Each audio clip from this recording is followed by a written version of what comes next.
of the specialized pitching. I mean, when I played, guys didn't want to give up the ball. They wanted to start something and finish it. They wanted to pitch 9 innings and finish a ball game. But now they're so concerned about pitchers' health. And I don't know where all of a sudden these guys are getting hurt so much compared to when I played, and pitchers are pitching 9 innings, 10 innings, 11 innings, and it wasn't bothering them.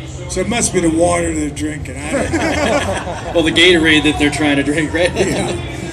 Here we go. Gentleman to the left. How you doing, Rob? Good. It's Good. an honor to meet you, sir. It was great to have you on the California Angels. I love watching you play. I wanted to ask you, you said your first All-Star game was a great experience. How did that compare with your last All-Star game? My last, it's funny because I didn't really hit that well in All-Star games. The best All-Star game I had was here in San Diego, and I hit 2 triples in that game. It's funny. I was sliding into third, and Pete Rose was playing third base, and all of a sudden you started to say, "That's never been done. That's a record. You're the first person to ever hit 2 triples in an All-Star game." But that's the way these guys thought. They thought about the game, and they watch. We watched each other to see how we're doing. Thank you very much. It's an honor, sir. Yeah, apparently Pete Rose was, in the All-Star games, he was definitely from that era that he was playing, he definitely was keeping track of a lot of things and wanting to play. Obviously, run into Ray Fosse and just played every day like you did. But, unbelievable memory. yeah. Him, Reggie Jackson, they could tell you everything about baseball you want to know. Maybe not what they had for dinner last night, but they could tell you what they had. Yeah, that's true. All right, here we are. Mr. CAREW, was there a young player towards the end of your career that you just couldn't shake off and was always asking you questions and hanging around and just following you everywhere? When I was coming up, No, when you were ending your career, was the there a end of young my career, oh yeah. Was there a young person? Garrett Anderson always wanted to talk to me. Jimmy Edmonds, and Tony Phillips. They always want to find out, how do you do it so easy or make it look so easy? Well, it's funny because I took extra batting practice 6 days of the week. Whether I'm hitting 380 or 390, I always went out and took extra hitting because I did not want to be just like any other hitter, and I didn't want to rest on the things that I'd done, before. So till the day that I retired, I was still taking extra batting practice. There you go. Okay, Rod, one of your biggest fans right here. This is going to be a tough one. What was your first reaction in '86 when Dave Henderson hit that home run? I didn't play, 85 was my last year.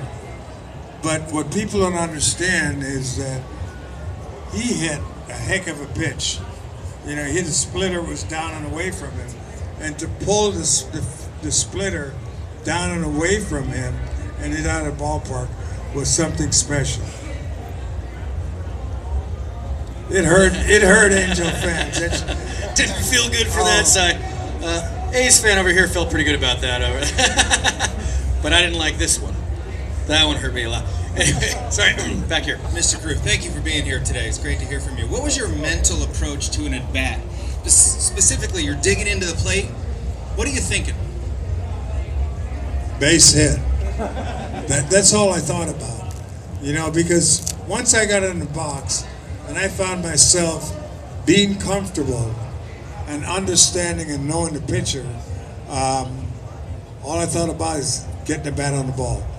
But I studied pitchers when I was coming up, and that's something that Tony Oliva helped me to do when we were roommates. We always talked about the pitcher that we're facing, what he does, what his out pitch is, and so I started making a book of pitchers, writing down everything that I knew about him. I'll give you an example, okay? And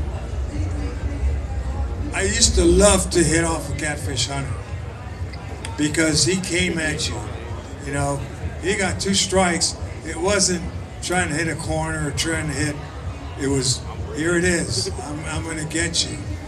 But I remember this one game in New York, and Thurman Munson came up to me and told me I was going to get, they're going to give me an 0 for 4 tonight.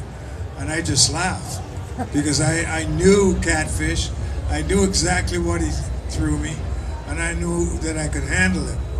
So my first at bat, I walked up to home plate, and Thurman had the habit of untying your shoelace or, you know, throwing dirt on your shoes, trying to make you uncomfortable.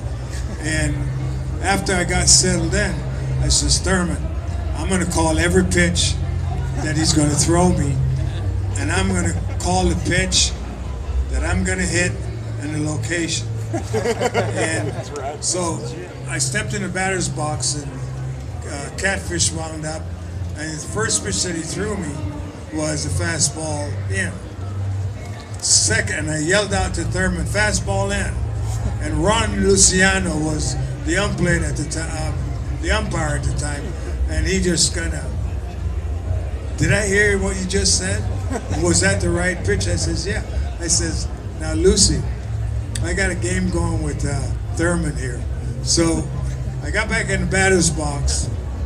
Catfish wound up getting ready to throw, and I said, slider down and in. And it was a slider, it was down and in. So he told me that I was peeking because of the funny stance that I had. He thought that I could see him giving his signs. So he went out to Catfish and he told Catfish that I'd call both pitches against him. So he comes back to me and he says, we're going to drill you. I said, let me tell you something. The guy on the mound is not going to drill me because Catfish had a respect for hitters and the way he used to get them out, and if you had good at-bats against him. So I settled back in the batter's box. So Thurman untied my shoelace, and I called time. And as I get back in, he was throwing dirt on my leg. I says, Thurman, this is going to be a special one. And he says, what do you mean? I says, watch this. So Catfish goes into the windup, and the release, I says, fastball away, double down the left field line. So that's what happened. He threw me a fastball away because he had a certain sequence that he used to pitch me. So I took notes and all those things. And you know, when you know what a pitcher's going to throw you, it just makes hitting a lot easier.